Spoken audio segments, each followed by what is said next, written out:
All right, hello everyone. My name is Sarah. I'm a librarian at the Novi Library. With us we have Danielle Humphreys, who is our speaker tonight, and we also have Adrienne Haslam here. Before we get started, I just want to give a brief shout out to some things we have going on at the Novi Library. So today's actually the last day of June, so it's the last day of Pride Month, but it doesn't mean that things have to come to an end. Right now, we're at the tail end of the Pride Month Reading Challenge. So technically Pride Month will be over tomorrow, but go ahead and keep those submissions coming. Basically, we're encouraging everyone to read 3 books that spotlight an LGBTQ character or real person. And if you log those 3 books on the library's website, which is novilibrary.org, you can be entered into a raffle to win an exciting prize. Also, in case you are not aware, we have a group that meets the first Wednesday of every month at 7 p.m. at the library. It's called Pride and Joy, and that is a group that Adrienne started up. And right now we're doing it virtually, but hopefully in the fall we can start to get back to in-person programs. So in case you're not aware, Pride and Joy is a group for parents and guardians or family members, friends of anyone who identifies as LGBTQ. So if you want to learn more about how to be a good ally to the community, this is a great group to be a part of. All right, so hopefully we'll get some more people to join in, but I'm just going to go ahead and hand it over to Danielle Humphreys. Danielle, go ahead. Hi, thanks for having me. I'm gonna share my slideshow here, and hopefully y'all can see that.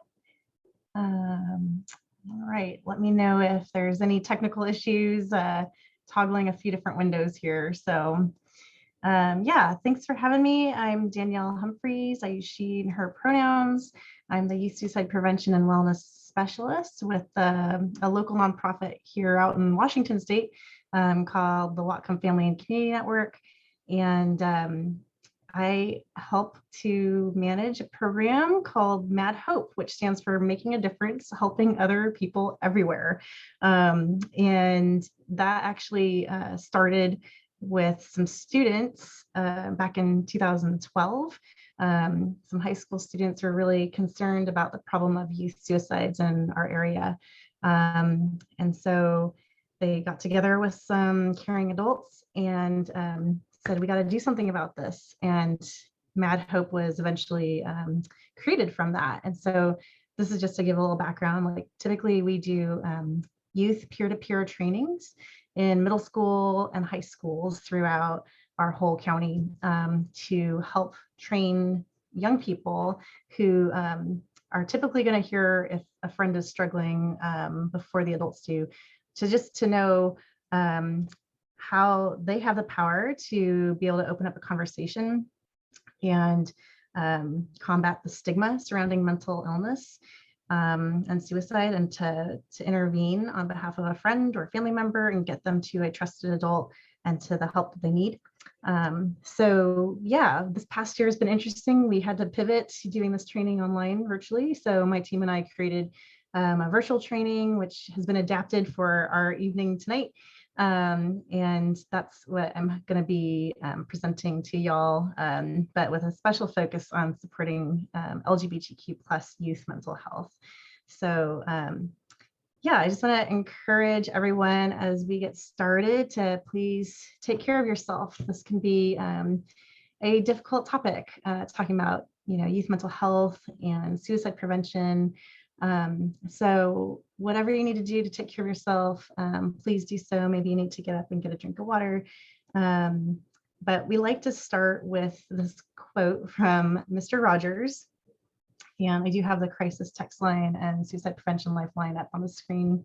And so, yeah, this quote, when we talk about our feelings, they become less overwhelming, less upsetting, and less scary. And the people that we trust with that talk can help us to know that we are not alone. Love is at the root of all learning, all relationships, love or the lack of it. Everyone longs to be loved, and the greatest thing we can do is to let people know that they are loved and are capable of loving. And so we share that with students, and I want to share that with you all tonight, to just say, like, as we open up this conversation, my hope is that it will be encouraging, it'll feel less scary, it'll help people to know that they're not alone, and that all this has been developed by many people, not just even myself, but out of a sense of love and love for young people, and a special love for our LGBTQ plus youth. And then, yeah, just a little bit about myself before we really jump into it. I also am a mom of 3 youth, one that will be in high school, one that will be in middle school, and one in elementary school. So the full spectrum there of ages. And then, and I myself identify as a biracial woman who is lesbian, and so I have an intersection of identities myself. And I know that when I was younger, it would have been super helpful to have a training like this, or to even just feel like we could talk about this topic, about mental health and sexual orientation, gender identity, all of that was still very much taboo for me when I was growing up. So I'm hoping that this will help open up that conversation. All right, let's move on. So at Med Hope, we balance a lot of hope with concern. We say that suicide is preventable, and depression is treatable, anxiety is treatable, and can get help when they're diagnosed. And so we have Mad Hope for you, and that we know that you can make a difference. And so I know you all had a really wonderful guest speaker last week, and I'm not sure, you know, where you're all at. So I just thought I'd just say, let's get on the same page. And what do these letters mean? LGBTQ, sometimes you might hear like an IA or 2S plus. So on the screen, you know, we've got lesbian, gay, bisexual, transgender, queer or questioning, and then intersex, which is an umbrella term for differences in sex traits or reproductive anatomy.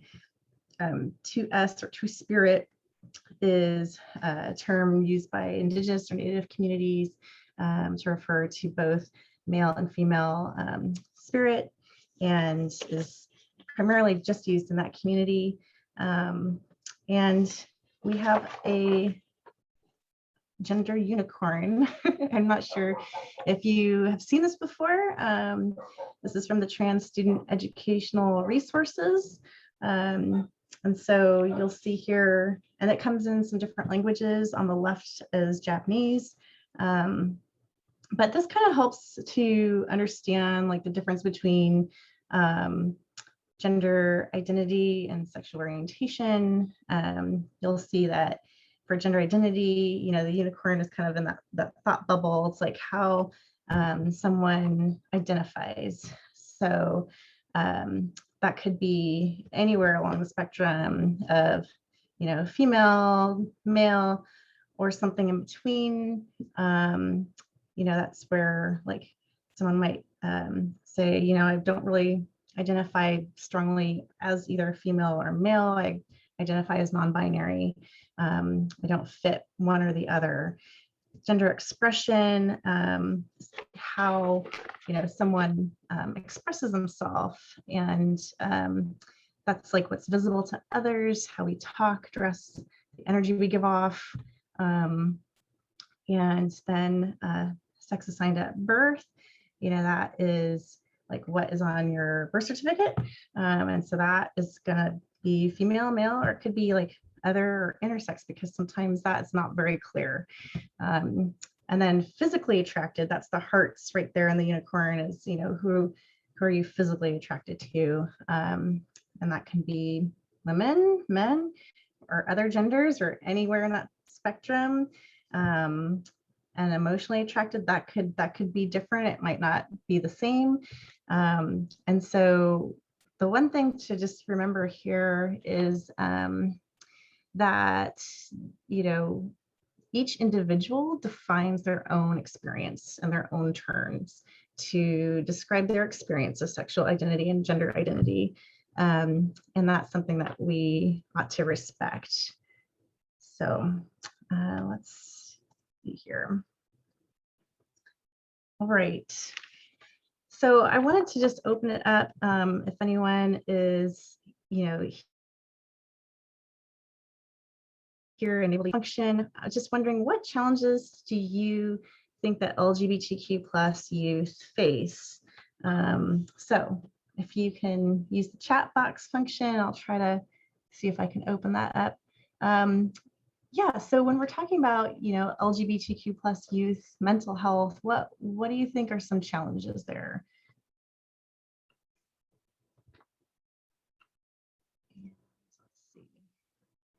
So yeah, fear of rejection, absolutely. I know that that was very true for me, and that can be true for adults too.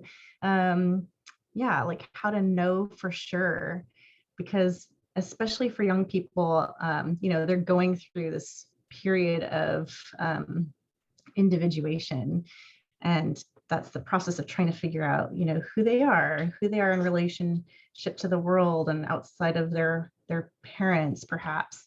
And so that can evolve and change. I see bullying. Yeah, that is unfortunately just a big reality. Not having any role model who also identifies as LGBTQ. Yeah, absolutely. And that representation can play such a positive role on someone's mental health. So yeah, good job, everyone. That is, yeah, you all got it. So here's a few, like, this isn't an exhaustive list by any means, but here's some of like the top things that I believe are challenges that negatively affect LGBTQ plus youth mental health. Number one is actually family conflict and lack of support. So that family conflict, lack of support, that unacceptance, that may be due to religious beliefs or cultural norms and expectations. It can be really, that can be really difficult. We know that, you know, from the Family Acceptance Project, there's different behaviors in the home that can either be positive or negative. Some negative things be, you know, like if something difficult happens, blaming the young person, not accepting their identity or telling them that, you know, this identity is completely unacceptable, telling them that they are going to go to hell if, you know, something happens to them, and that, yeah, to tell them, like, don't tell anybody, don't tell your grandparents, you know, this has got to be a secret. All these things can really negatively impact a young person's mental health. And we're going to talk about like the positives too, of how this could go really great. And then lack of belonging, you know, belonging is everybody's just a huge need that is universal. Every person longs to belong. And so when that is taken away, or when that's not existing, then that's going to definitely have a negative impact on someone's mental health. And lack of belonging is a reality for a lot of LGBTQ plus youth. And then discrimination, bullying, someone mentioned that in the chat. Yeah, here's some statistics. I pulled off this first one. Is 59.1% of LGBTQ plus youth felt unsafe at school. And that's really huge. That's over half. And that contributes to students missing school because they're afraid of their physical safety. That's going to have a huge impact on their education as well. And yeah, 75% of LGBTQ plus youth experience discrimination. That is a huge figure. That comes from the 2020 Trevor Project National Survey on LGBTQ plus youth mental health. If you're not familiar with the Trevor Project, by the way, I highly encourage you to check out that survey. I think I do have a snip from their website that I'm about to show you, but I just share these things not to paint a dire picture, but to show that this is a real issue. Like, this is a matter of life and death for many young people, and it breaks my heart. And if you're watching this, I imagine that you're also concerned and want to know, what can we do? And so I thank you in advance for being caring adults. And yeah, let's go ahead and take a look at the next slide here. Oh, I just want to mention that, yeah, for young people who experience family rejection, that also contributes to some youth getting kicked out of their house. And so that's why we see such a high amount of LGBTQ plus youth that are experiencing homelessness. And that's a real problem as well. And then we also see this youth like also ending up in juvenile hall. So often LGBTQ plus youth look to supportive friends and role models as their chosen family.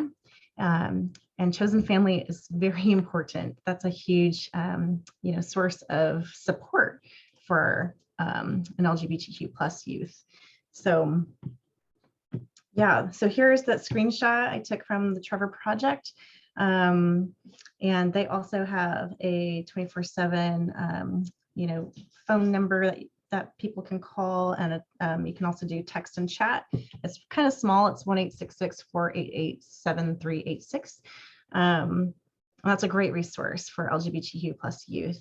But from their study that was really recent, the survey 2020, 40% of LGBTQ plus youth seriously considered attempting suicide. That's a really high number. More than half of trans and non-binary youth have considered seriously considered suicide. So they're typically, LGBTQ plus youth are about 4 times at higher risk for suicide. And yeah, so this should concern everybody. The number one protective factor for LGBTQ plus youth, according to the Family Acceptance Project from San Francisco State University, is supportive parents and guardians. This is so important. For a young person to have the support and acceptance from their family is really, really huge. And if you think about the fact that school might not be a safe place for them, society might not be a safe place for them because they're facing bullying, they're facing discrimination. If they know they can come home and have a safe place to land and feel seen, heard, and understood, that is going to be a huge protective factor on their mental health. And so, sometimes that doesn't exist. And then they're kind of stuck in this double bind, right? If home is not that way. But some positive behaviors in the home, some simple things like listening, like really listening without judgment to the young person that might be your child, or that's in your life, taking them seriously, and giving them access to sources of support. And that might be allowing them to access a support group online, or going to a queer straight alliance at their school, or maybe accessing resources through the Trevor Project, or maybe some medical resources, or psychological resources like seeing a counselor or a therapist. All those things are really wonderful ways to support a young person at home. And then another thing would be using chosen names and pronouns. So the Trevor Project, actually this comes from the University of Texas at Austin, Journal of Adolescent Health. This came out a few years ago, but they found that for trans and non-binary youth, that if most or all people in the spheres of their life. So at home, at school, at work, if people use their chosen names and pronouns, it reduces the odds of depression by 71%. And that is really great news. And it reduces suicide attempts by 65%. So that means, that's something we can all do. And if you're not sure, you can ask a young person like, hey, my name is Danielle. I use she and her pronouns. What's your name? And what are your pronouns? And then you'll know. And if you mess up, that's okay. You can just say like, oh, I'm sorry.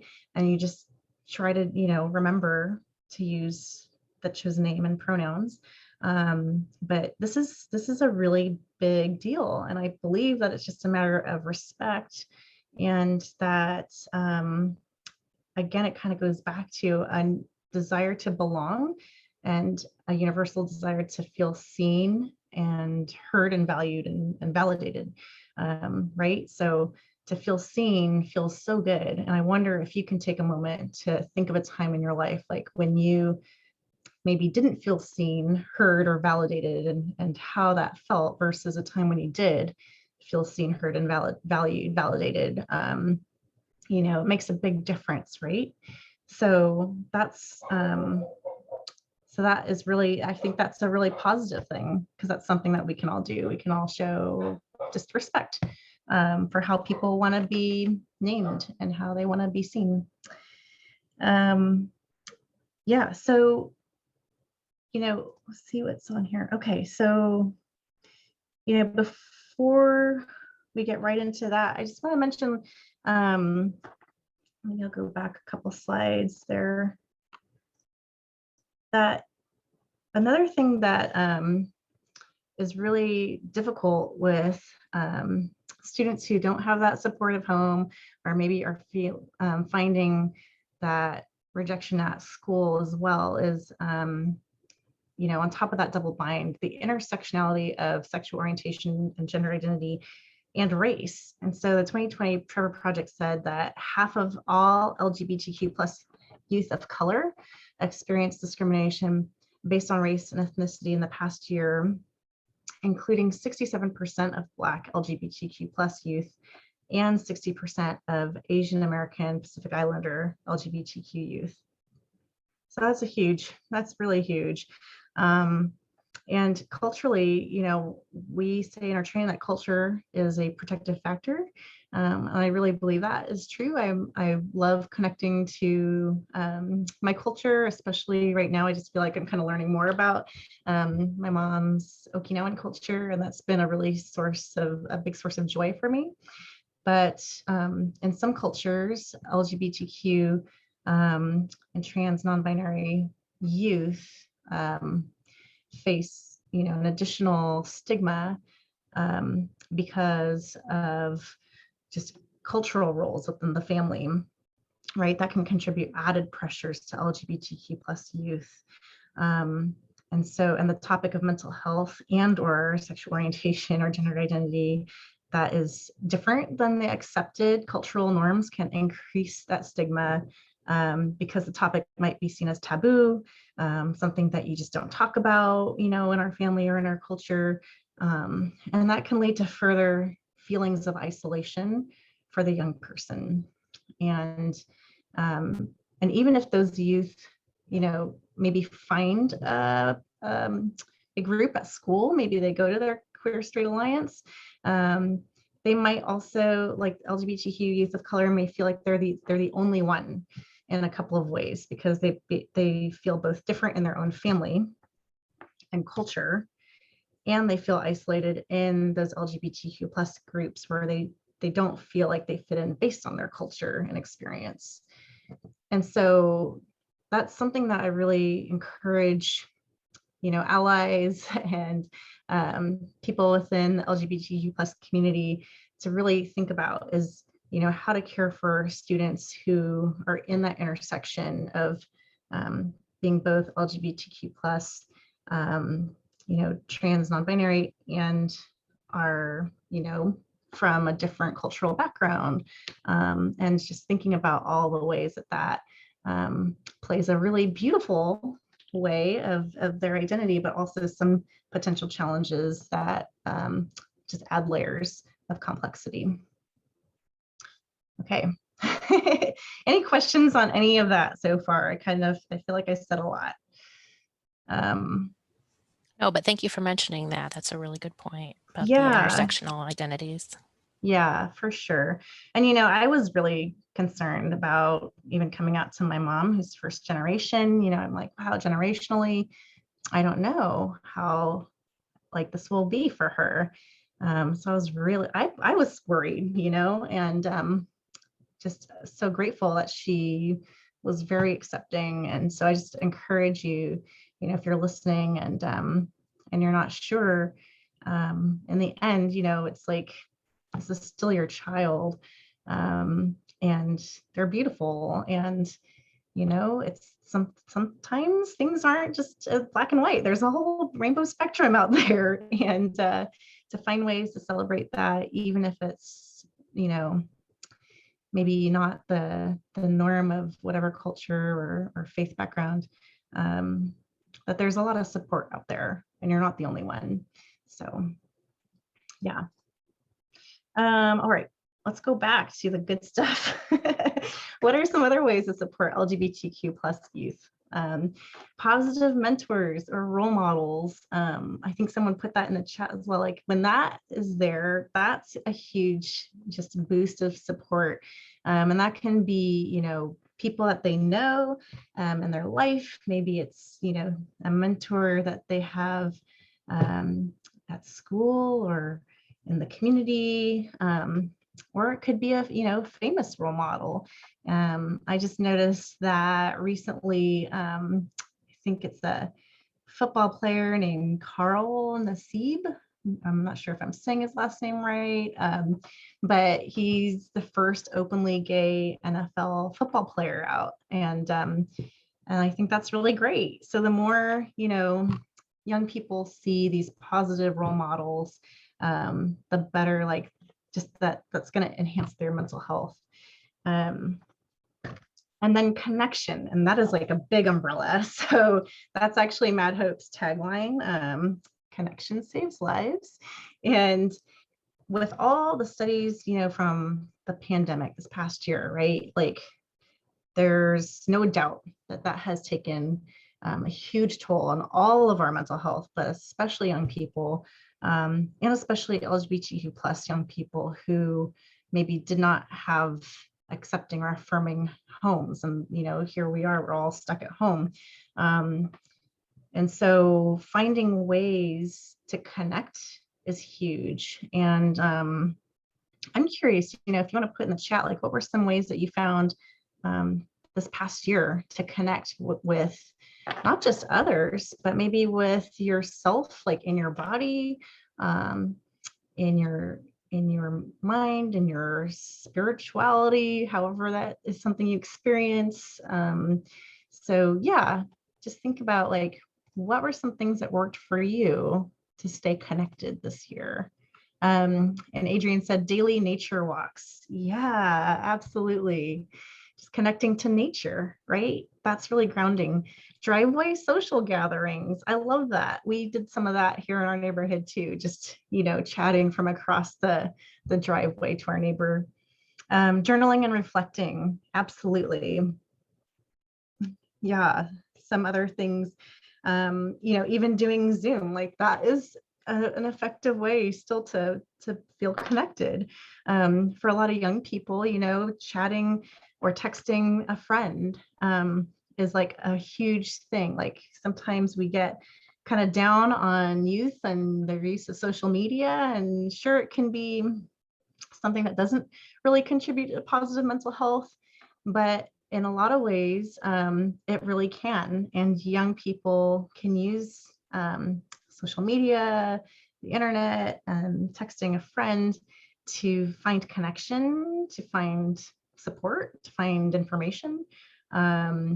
And so that's a really important thing. And, you know, I really encourage families, parents to think twice about, you know, taking away a young person's phone as a consequence, just because that for a lot of young people is like maybe their one source of feeling connected to something positive, like a community.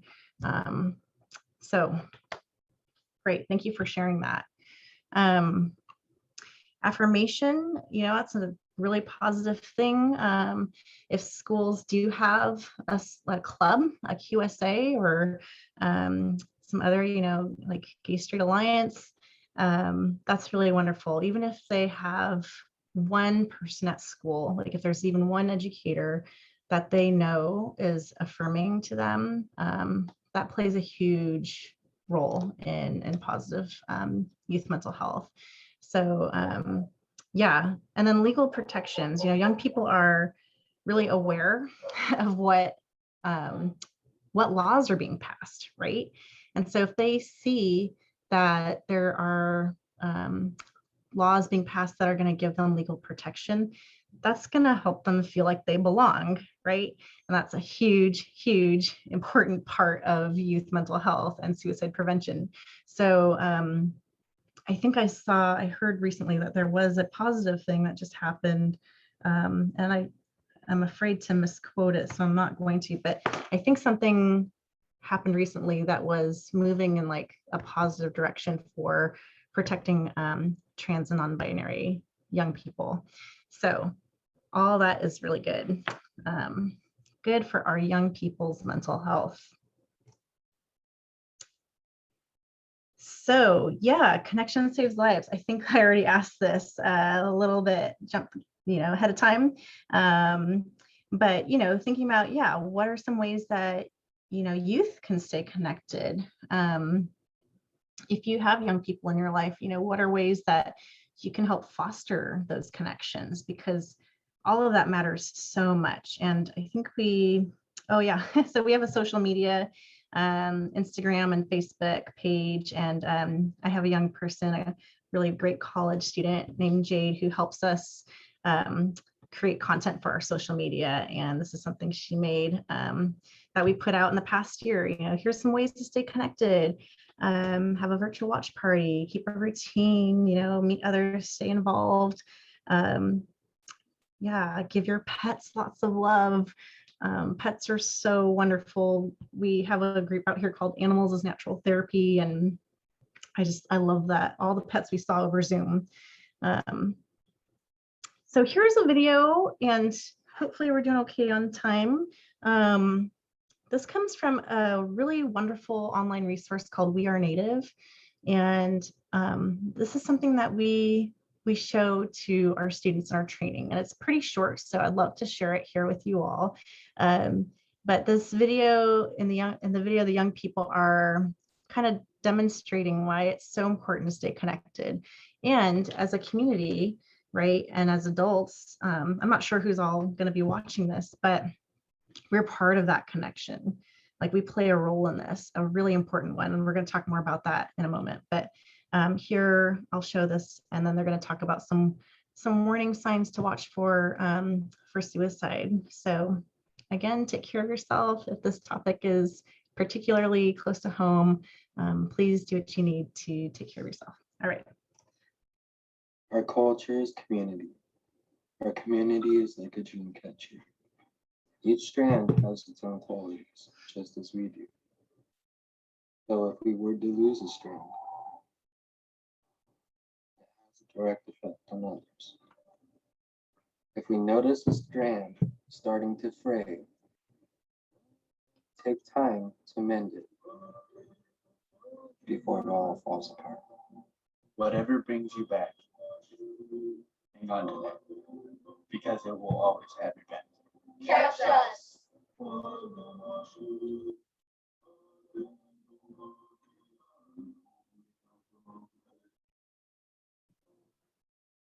Here are a few suicide warning signs that you can look for. Giving away possessions and concerning posts on social media. Decreased interest in appearance and audience. Impulsive, reckless behavior, or feeling sad and hopeless. Saying things like, all my problems will end soon and I don't want to be here anymore. Feeling helpless and misuse of drugs and alcohol. Loss of interest in sports and leisure, or extreme behavior changes. A mental health condition and withdrawal from others. To give help or get help, call the Suicide Prevention Lifeline at 1-800-273-TALK or text START to 741-741.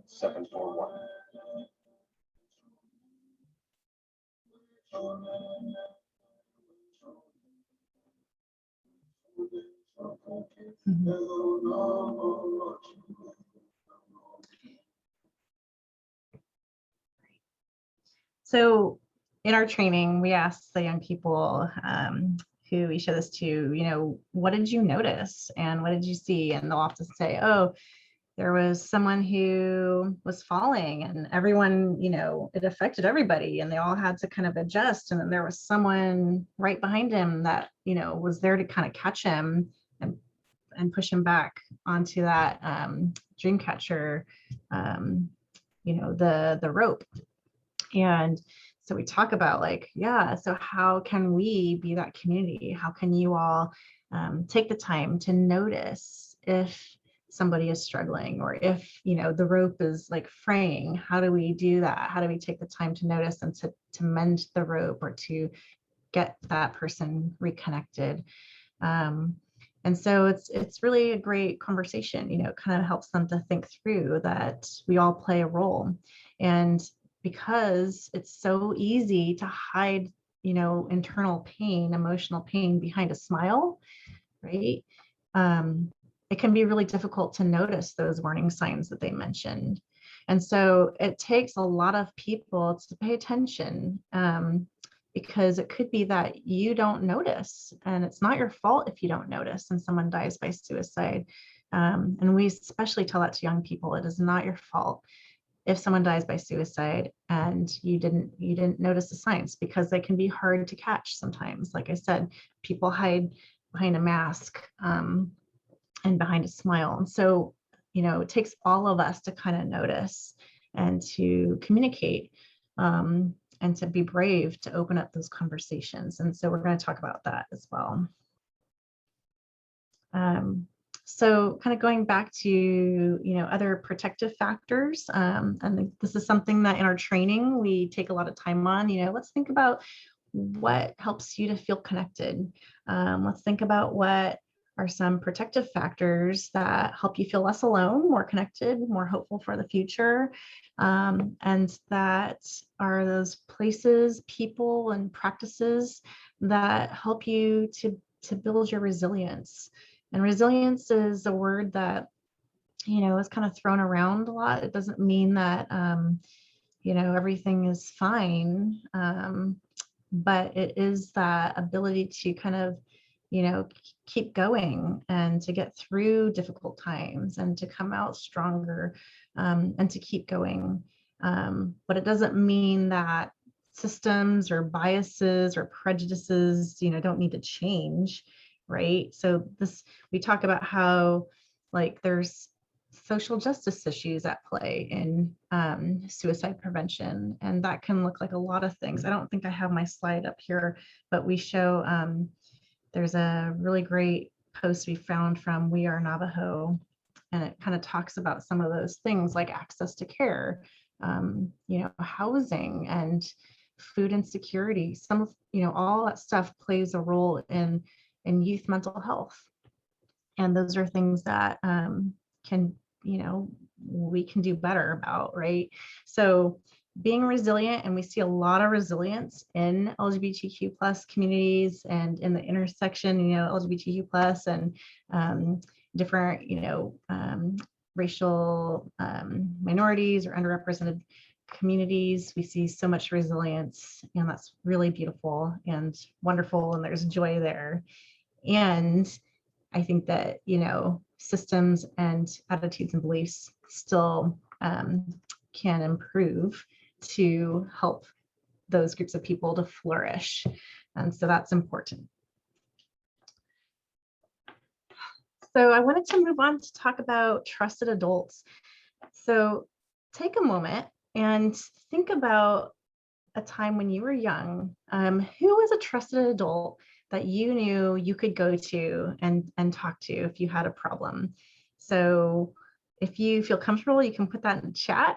You don't have to say specific names if you don't want, but I can share that for me, when I was younger, and if I was to have a problem, I'm not sure that I would necessarily go to my parents, but I do know that I felt pretty comfortable going to like my next door neighbor's house. I used to go there a lot. And my friends' parents were, were usually available, and I probably could talk to them.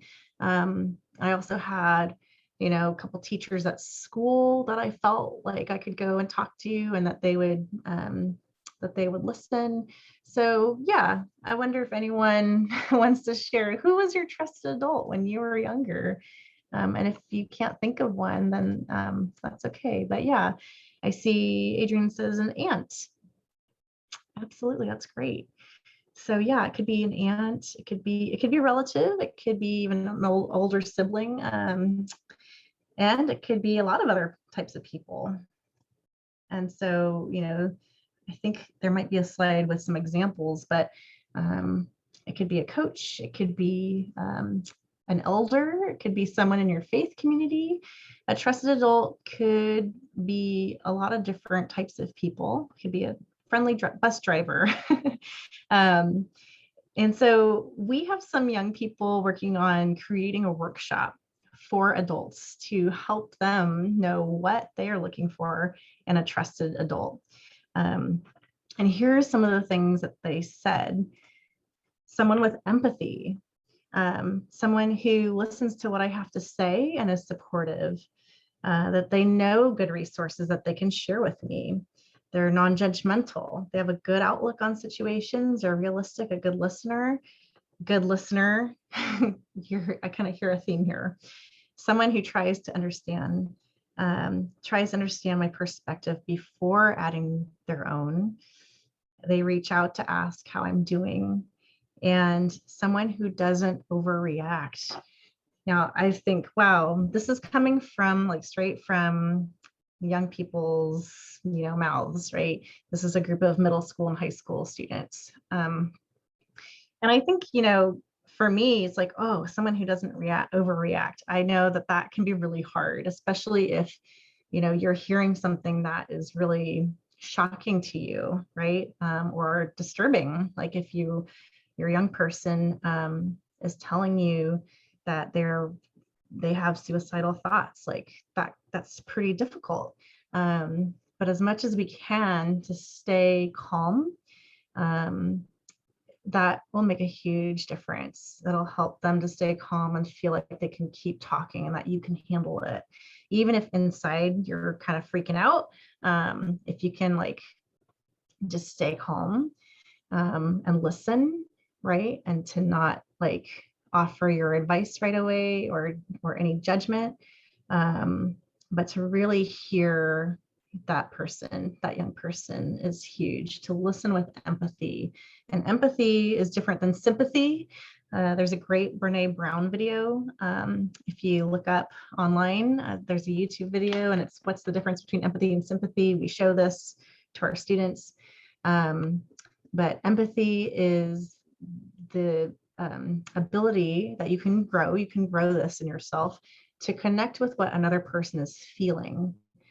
So I don't even like anymore saying it's trying to put yourself in someone else's shoes. Well, sometimes you can't really put yourself in someone else's shoes, in my opinion. We just don't have the same experiences. But if there's something in you that can connect with what they're feeling, and you can relate to that feeling, and just offer your presence, that's gonna go a long ways, especially with young people. That's gonna help you be a trusted adult for somebody. And if every young person had even just one trusted adult, that would make a world of difference. It'd make a huge difference. And remember that, even if your own kids aren't coming to you as their trusted adult, if they have someone else that they're going to, that's a positive thing. That might be hard for you. But if my own kids, if they don't feel comfortable talking to me about certain things, like who their crush is at school or whatever, but they are talking to maybe my friend, like their friend's mom, or a teacher, or maybe like my sister, their aunt, then that's really positive. That's good. That's a good thing that they would feel comfortable talking to someone, and that they have that support. So you might be a trusted adult for your friend's kid, your kid's friends, for example. And so hopefully, yeah, let me just check the chat right here. Yeah, hopefully I can read this out loud since it's in the public chat. But someone said, reaching out is so important. When I was an adolescent, I didn't realize that I had any supportive adults in my life because I was quiet and no one asked me how I was doing. And kids often don't know how to reach out when they need help. Yeah, absolutely. And thank you for allowing me to share that. I was the same way. I was really quiet. I was pretty shy. and it was tough. Yeah, I don't know how comfortable I would have been to be the one to reach out. And so, yeah, if you have young people in your life, to even just, take the time to notice and to just ask like, hey, how's it going? Or, to just say like, what's something interesting going on in your life, and open up just friendly chat, like then they'll know that you took the time to like actually like listen to them, and that would make a really big impact. So, some people tell me like, I don't know how to relate to teenagers. And I always tell them, you don't need to be cool. I am not cool.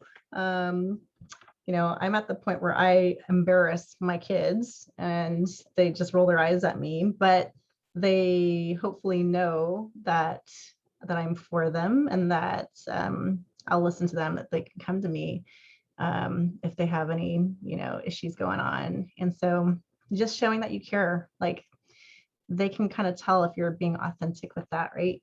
And so I think, yeah, for me, if I had that in my life as a young person, and I feel like I did, which is really fortunate, that makes a big difference. Yeah.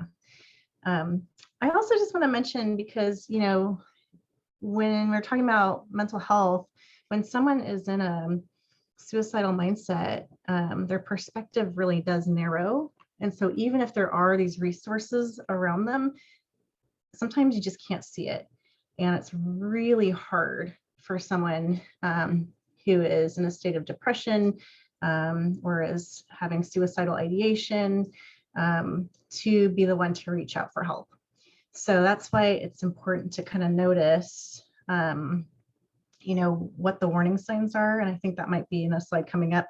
And then to be the one to just reach out and ask them how they're doing. So yeah, we tell young people, like, if you think that you don't know any trusted adults, well, here's some ideas. And if you have a trusted adult and your friend says that they don't have a trusted adult, you can loan your trusted adult to that friend. You can tell your friend like, hey, I know that I can go to Ms. Brown and she's been really great. Why don't we go and talk with her together? So that's something that we say. And then, yeah, why do we need to open up the conversation? There's still so much stigma around mental health, and stigma is, the definition is a mark of disgrace associated with a particular circumstance, quality, or person. And so there's still a lot of stigma, unfortunately, around mental health, even though everybody has mental health, just like we all have physical health. So, if my friend Adrian's, physical health was suffering, if she, broke her arm, I would say, Adrian, that looks really painful, and I really encourage you to get some professional help. You need someone to look at that. And, I'll support you. I'll take you over there. Like, we would support that person, right? And unfortunately, sometimes with mental health, because of stigma, we're afraid to talk about that and to open up the conversation. And people then, feel really alone and isolated, like they're the only one who's dealing with this issue. And then that decreases help-seeking behaviors, right? And so the more we talk about it, I feel like the less alone people feel, the more you'll realize, wow, I'm actually not the only one who is suffering from this, or I'm not the only one in my school in Novi who identifies as queer or in some intersection, as pan. Like, you'll find that that takes courage, and to be able to like get that conversation open is going to feel like, if you're imagining a soda bottle that gets shaken up, it's like releasing the cap on that soda bottle. It's like a relief, And there's actually a great video that we show about a soda bottle getting shaken up from an online organization called Hope for the Day, which is another great one. So we want to reduce the stigma around mental health, and we have some resource cards that we pass out. They say it's okay to not be okay. You don't have to pretend, that everything is fine. Let's talk about it. We know that, from research, that people have an innate desire to stay alive, even if they're having those suicidal, thoughts, often which come from, based on Thomas Joyner's research on people who, have suicide ideation, that there's a sense of being a burden, like a burden to their family, or feeling like they're a burden to their friends, which, may not be true. It's just how they feel, a sense of perceived, not belonging. Like I mentioned before, belonging is so important, a sense of belonging. So if they perceive that they don't belong and that they're a burden, and decreased fear of one's own death, those things in combination, he found, often were present in someone who is thinking about suicide. And so it's, the problem with for the suicidal thinker, when those things are present, there's just so much pain, emotional pain, and that perspective is so narrow that they don't see that there's resources, that there's like friends and family that love them. And so, they feel like the only way to escape that pain is to die by suicide. And so, it's a mental illness. This is not a selfish act. It's just that they're so desperate to end the pain. And yes, it's really hard for someone to reach out for help. And so, one way we want to just like combat the stigma is to talk about it, and to also just know what to look for, right? And so in our training that is peer-to-peer, we believe that youth are the eyes and ears of their friends. They're going to know and see things before the adults do. But as adults, if we're adults on this call, there are things that we can all be looking out for as well. So here's some things to look and listen for. These are risk factors. Depression, if there's depression and mental illness, hopefully that those are diagnosed and those can be treated, but often undiagnosed mental illness is a risk factor. Drug and alcohol use can impair one's perception, right? And then non-suicidal self-injury. And so that could be things like cutting, or self-injury, bruising, that kind of thing. Prior attempts, any history of trauma or abuse. Oops, that's a typo. That should say bullying. That can happen in person or on social media. So again, social media is just a tool, can be used for negative ways. And we encourage young people, like, if this is not helping your mental health, like, it's okay to block people, or to stop following people, or just to take a break, right? And you can also report things on social media too. Exposure to suicide, a family history of suicide. And then they're right there, like if, yeah, homophobia, transphobia, that discrimination and the things that we just talked about earlier. And then clusters of suicide or contagion. So, like I mentioned, and how Mad Hope started, there was like a string of 5 youth suicides within 5 years. Sometimes that, especially in like examples of famous people, if someone takes their life and it's somebody that a young person looked up to, and they're in a state of depression and they see, oh, well, this is how this person escaped their pain. This is how they solved that problem. Maybe that will work for me too. And that doesn't mean that's going to happen. It's not like, like often people, don't become suicidal overnight. It's something that has been building up. So that doesn't necessarily mean that that's going to happen. And then homes with access to guns or firearms that are not locked up is a risk factor because it's such a lethal means. So we encourage you that please lock those up. And then listen for these warning signs. So if you hear a young person or a friend talk about a desire to die, feeling socially disconnected, feeling like a burden, like I mentioned, low self-esteem, no hope for the future, and giving away possessions, that's often a sign that someone's planning to not be around anymore. So, if someone has a special thing like their grandfather's watch and now they're giving that to you, that's a sign that they're probably planning to be gone. And then any big changes in personality. So that can be one way or the other, like someone withdraws and is, now they seem very depressed and low.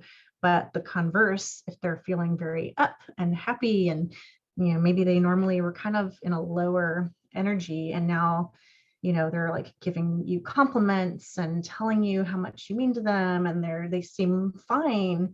It actually might be a clue that they've made the decision to do something, to take their life and to not be here anymore. So you really want to pay attention to both, swings, any change in personality, behavior.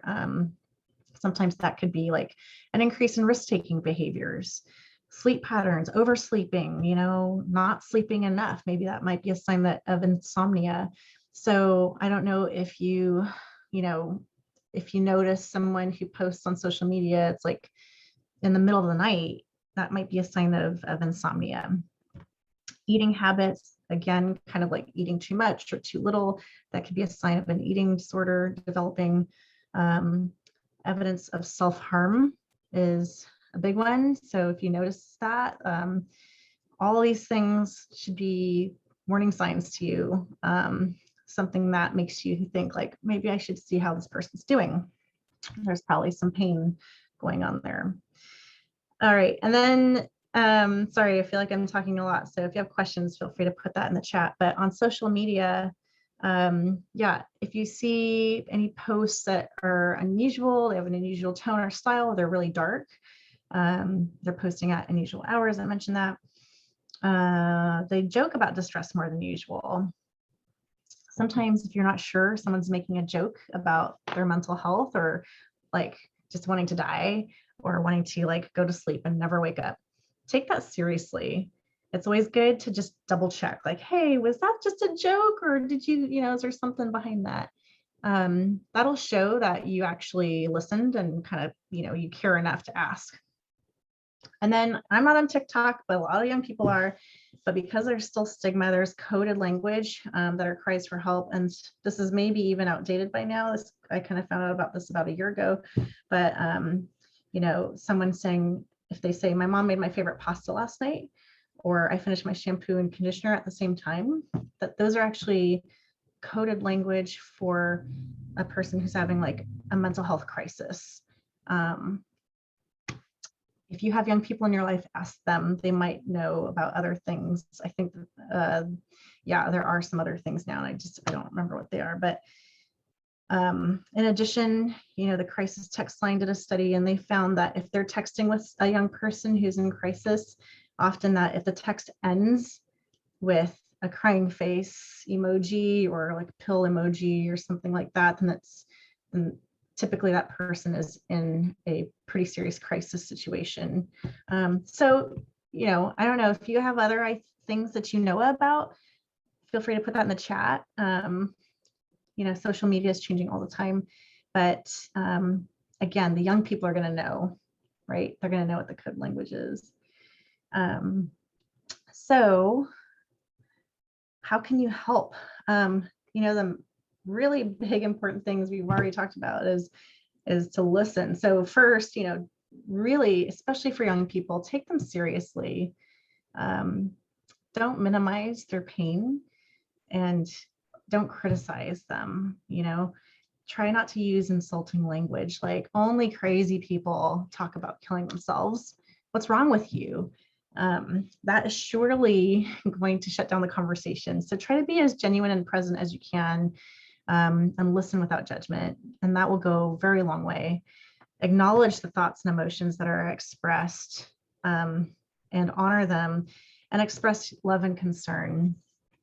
So how would that look?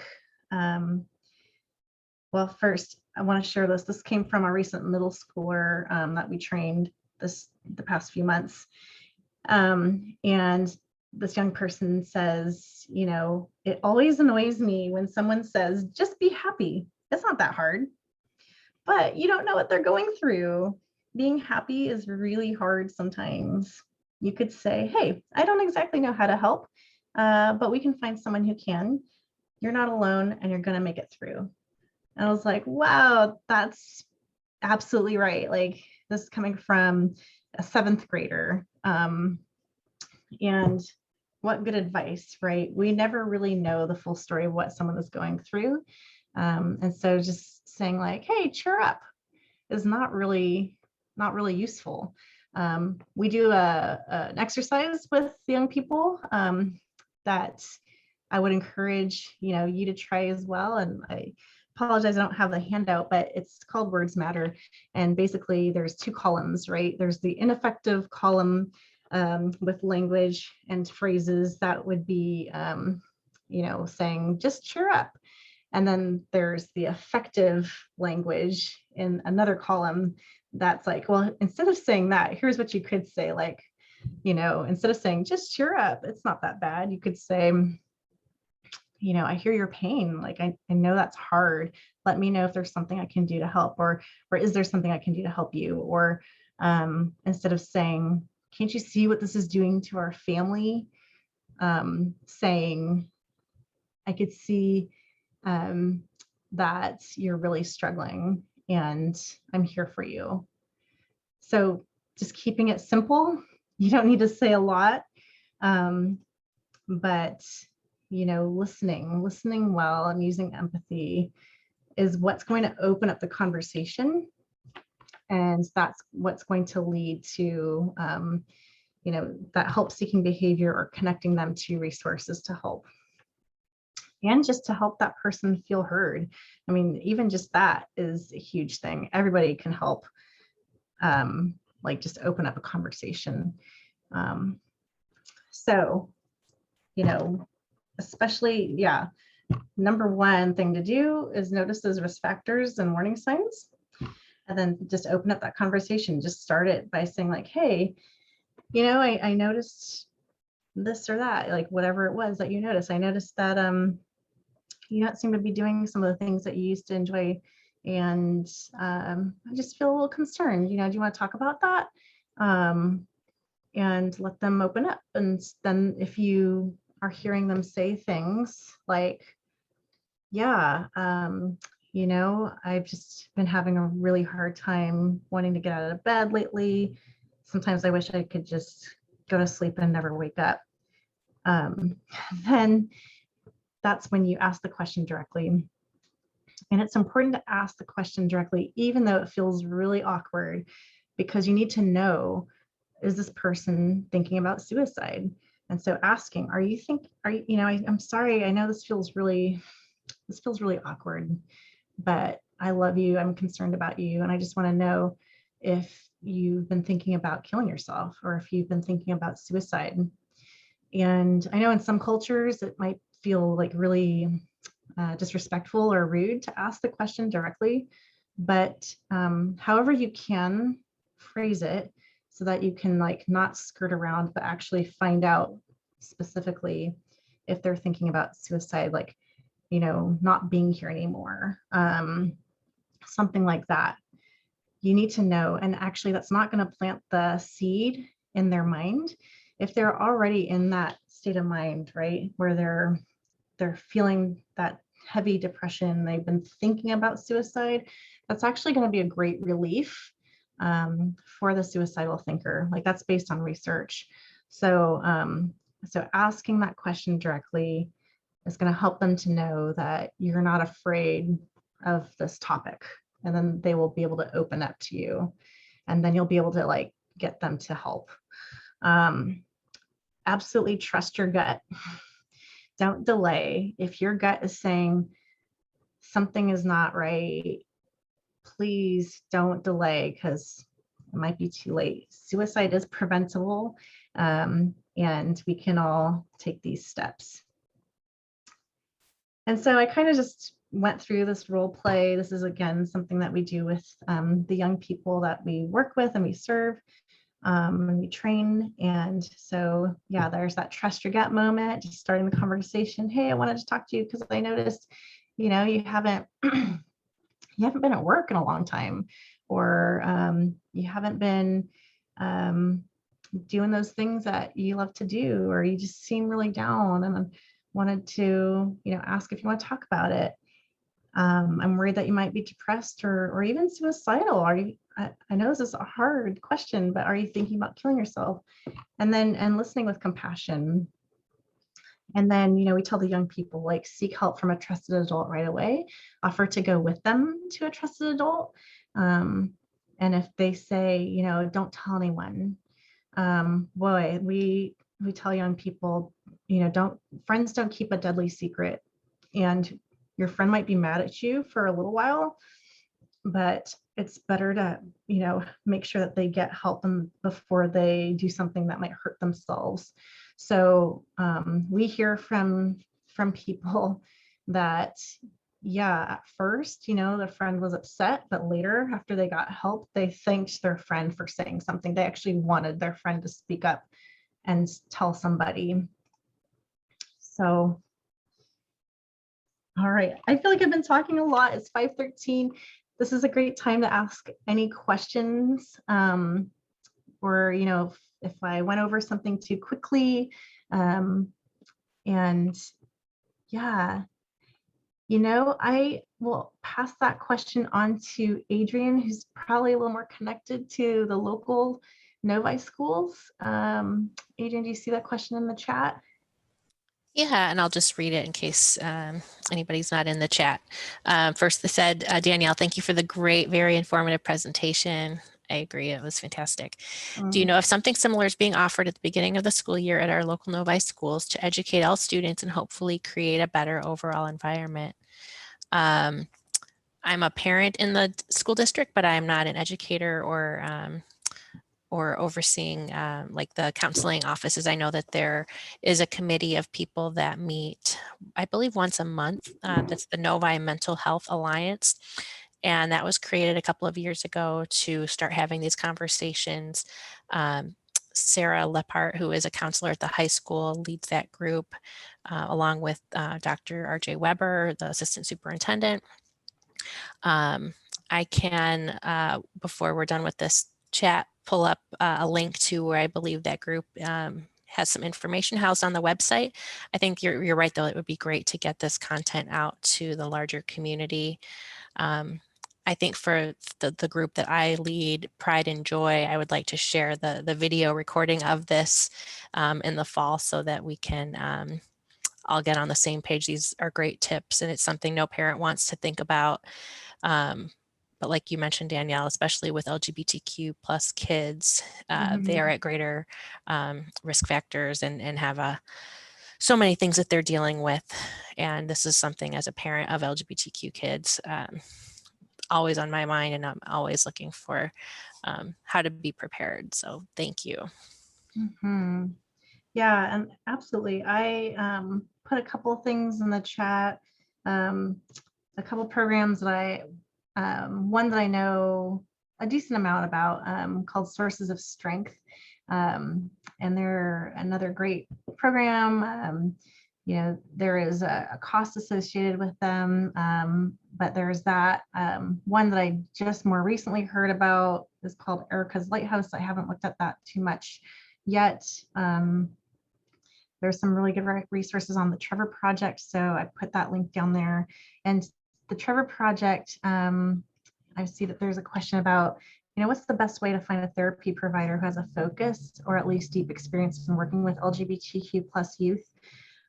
Just from my own experience, I noticed that when I'm looking for a therapist, it will actually, you know, they'll typically say like a focus is working with AAPI populations or LGBTQ plus populations. And so I think that might be something that you can find just, you know, in a Google search. But Adrienne, you might have more to say about that as well. Yeah, I added the link to the Novi Mental Health Alliance. That's the group that I mentioned. That's like a coalition of educators and parents and community members here in Novi that is trying to focus on these issues. As far as the therapy recommendations, you're right, like like Psychology Today is a great resource, psychologytoday.com, because you can choose concentration areas that people select as their specialties and populations that they serve. I'm also going to add a link to our Pride and Joy website, which has a resource page. Within there are some additional websites and meeting information and even the GSA club leadership information at the high school and the middle school that I would recommend to anybody here in Novi. We did have a speaker for Pride and Joy back in the fall named Kate Newberger, who is a therapist here in Novi. She's also queer, a woman, and she's someone that I would recommend if someone's specifically looking to get someone right away in this community. Absolutely. And I'm also going to just put in the chat, you know, if you are hoping to start something in your school to support, you know, LGBTQ plus youth, the GLSEN website offers a lot of really good resources. And that's specifically, you know, looking at the school environment and that context. So yeah, I know that like in our school district here, we have in our equity, diversity, and inclusion, you know, department in our school district that they have, you know, there's a lot of resources, and there's, you know, administrators and teachers who are champions for LGBTQ plus youth and are part of GLSEN. And so, you know, that's really important. That's another thing, you know, if a student sees just, you know, you are welcome here, like a sign, even if one teacher has like, you know, a sign in their classroom that is affirming that's huge, you know, that plays a big important role. Great. So, and I see, yeah, there's that Pride and Joy WordPress, that website. That's going to be great. And thanks, Adrienne, for all your work in the community too, to champion support for these beautiful kiddos that just really, you know, that we can learn from and that just make our world so much better. And gosh, we just really want all young people to thrive and to feel like they belong and can contribute and are supported, right? Absolutely, and thank you. And it was sort of nice seeing in your slides too that some of the protective factors for the kids is to have acceptance at home, to have supportive family members as well as a trusted adult, and hopefully those of us who are focused on this and you know, trying to make a difference are doing are making those protective factors happen in our homes and hopefully to other kids as well. Yes, definitely. I'm going to put in the chat the family acceptance project. So please check this out. and they have some really neat resources. They have like some posters that just show like, here are the positive things that can happen in the home to really make a difference. And I meant to put that in my slides. That also comes in a lot of different languages, which I encourage you to check out. So Family Project, yeah, right there. On the slides, I kind of just made a quick list, the Trevor Project, the Human Rights Campaign. I mentioned, GLSEN already, Pride and Joy. And then, yeah, Sarah had emailed me about Common Ground and CNS Healthcare, which are local to you all. And then, of course, I'm part of Mad Hope, Youth Suicide Prevention and Wellness. And here's my information and how you can kind of keep track of us. If you have additional questions later on, you can email me at this email address. And we do have a website. And if you want to know more about Trusted Adults, or when that workshop will be available, on our madhope.org website, there's a button that says Trusted Adults. Right now, we have some e-cards for young people, or maybe if you have a trusted adult, you want to just let them know, hey, thank you for being my trusted adult. We had an art contest over the past year where young people created art to demonstrate, to show what does a trusted adult look like. And so we created e-cards from that art, and I encourage you to check it out and see how people can, use that to send an e-card to their trusted adult, which also increases that pathway towards help seeking. So that was one of the things, out of just research shows that, if a young person is able to identify a trusted adult and then also take the step to let that person know, hey, just so you know, I think you're my trusted adult, or I think I could come and talk to you about everything, anything. You're really approachable. I know you'll listen. When that happens, that kind of helps that trusted adult to know, whoa, I have a really important role to play. This kid thinks that, they can come talk to me, and that's awesome. And so then there's a stronger connection made. So anything that can happen, sometimes schools have a student prevention club or a mental health club. And I've heard of them doing a trusted adult campaign where they'll have students write down who their trusted adult is, and they'll make a cool art project on the wall of their school. If you go to Sources of Strength, their website, I think they have some examples of how that can work or look. So yeah, any things like that can increase connection between trusted adults and youth is really amazing, really awesome. Yeah, any other questions? I have a question about doing live presentations. So we are planning to go back into the classrooms in the fall. And so we're going to pivot back, and yeah, we'll be doing live presentations there and kind of around our community here out in Washington State. But now that we know that we can do this virtually, I imagine that we'll also still be offering those as well. So yeah, we're excited to just be able to spread this, training so that people know. There was a story I was going to tell, and I'll just briefly just summarize that. One of the things that keeps me going in this work, because it can be a little heavy, right? This is a real struggle for young people. But there was a story I heard this past year where we did a virtual training with a high school, and a couple months later, 3 kids who, I think they are all trans, actually, transgender.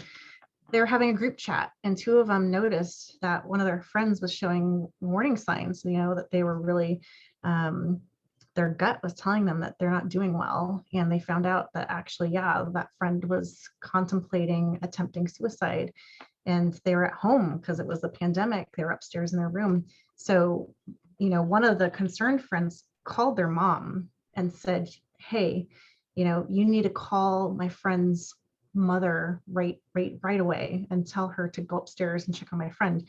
And so, he trusted his gut, reached out to his mom, who is his trusted adult. She goes, she calls the friend's mom. She's able to intervene in time and gets her kid to the hospital.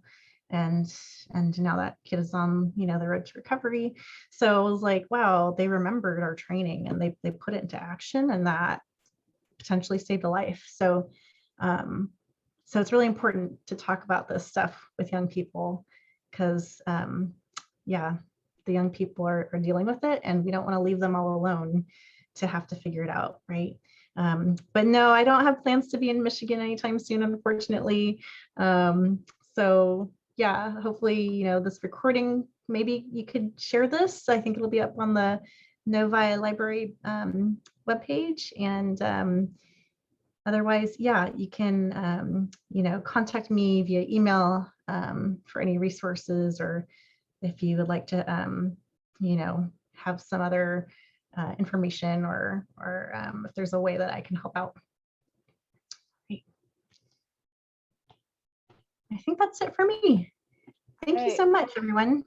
Thank you so much, Danielle. Your presentation was so helpful. I know that mental health is something that needs to be talked about more. So we were so happy to have you talking about it. And I love that you shared that story. It shows that this can save lives, just like CPR. I feel like this is just as important and should be taught more. So thank you for sharing that. It was very helpful. And I don't know if you've experienced this, but I know there's this troubling misconception out there that youth can't have mental illness, that they haven't been alive long enough to go through things. And so I think your talk here shows that mental illness is something that can happen from a young age. And so I love that you work in that area. Yeah. And, one last thing I just want to say is young people are saying, like, high schoolers, when we do trainings with high schoolers, are like, I needed to know this when I was in 6th grade. I mean, it just feels so young. It's heartbreaking, right? But that's just the reality, is that young people, elementary age, young middle schoolers, even, they're struggling. They need to know this training, and to have the support and have a way to talk about it. So yes, don't be afraid to open up the conversation, even with someone that feels like, gosh, they're just too young to be struggling, but that's just the reality, and they need that support. So yeah. And I just put in the chat, you mentioned CPR. There is a QPR, which is question, persuade, and refer training that is available online. And it's basically meant to be like a community-wide CPR training, but for mental health. So that's something you can check out. And there's also youth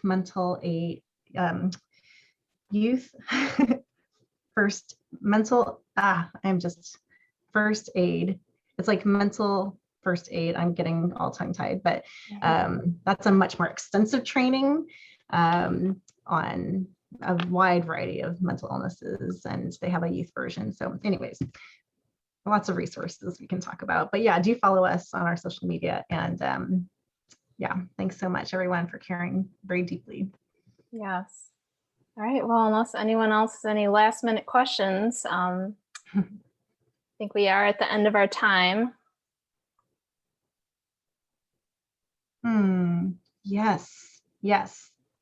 The youth, they know so much, and that gives me so much hope too. I feel like they're going to lead the way. And I love working with youth. I've worked with them for over 20 years now. And I just feel like we can learn so much from them. Yeah. And they're talking about this way more than we did when we were younger, right? So yay, I'm so glad to hear that. All right. Well, this meeting has been recorded. So if you have any friends you'd like to share it with, or you'd like to watch it again, to look over all the important information, it'll be up on the library's YouTube page shortly. I'm sure Adrienne will also post it on her Pride and Joy website. So it'll be online for you to watch and share. So thank you for joining us, everyone. We hope you have a good night. And thank you again so much, Danielle. My pleasure. All right. Yes, thanks so much. And thank you, Sarah. And thank you, Yep. Novi Public Library. Yep. Yes. Thank you. Everyone who came. Good night. All right. Good night, everyone. Good night.